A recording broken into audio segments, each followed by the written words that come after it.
पर इसी तरह सुनीता की कमाई भी उस दिन के साथ काफी अच्छी हो रही थी।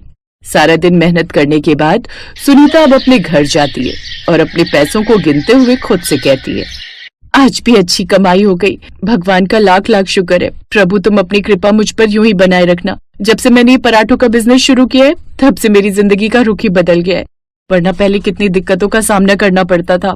सुनीता ये बात बोल ही रही थी कि इतने में उसकी छोटी बेटी पिंकी वहाँ आती है और अपनी माँ को इस तरह खुद से बात करता हुआ देख कहती है, माँ क्या बात है, आज कमाई नहीं हुई क्या जो आपकी आंखें इस तरह गीली हो रखी हैं? सब ठीक तो है ना?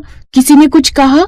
अगर किसी ने कुछ कहा तो मुझे बता दो, मैं उसका सर फोड़ दूंगी।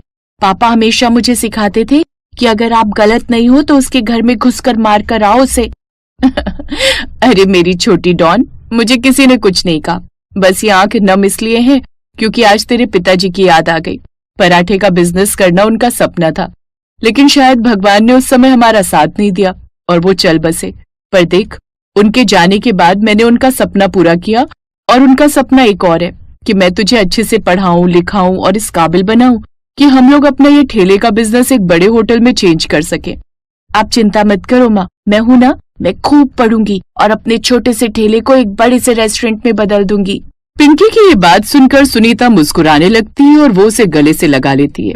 इस तरह अब दोनों माँ बेटी थोड़ी देर हंसी खुशी से बात करने के बाद खाना खाकर जैसे ही सोने जाते हैं, वैसे ही सुनीता की सास गंगा का सुनीता के फोन पर फोन आता है। प्रणाम माँ जी, कैसी हैं आप? इतने समय बाद आज आपने मुझे याद किया। वो इसलिए बहू क्योंकि जब से तू शहर गई है तब से तो हमें भूल ही गई है।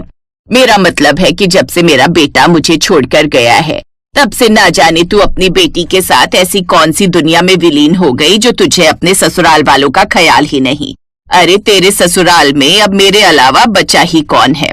तेरे जेठ और जेठानी तो वैसे ही अलग हो गए।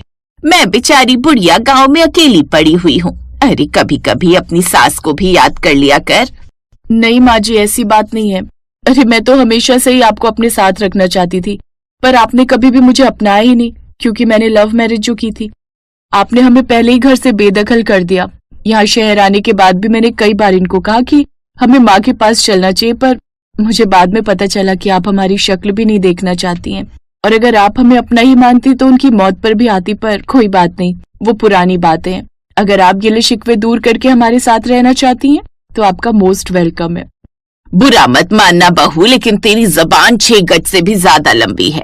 और हाँ, रही बात आने की तो मैं तेरे पास आ रही हूँ क्योंकि तेरे जेठ जेठानी ने मुझे घर से निकाल दिया। मेरे कर्मों की सजा मुझे मिल चुकी है, इसलिए मैं अपनी छोटी बहू और अपनी पोती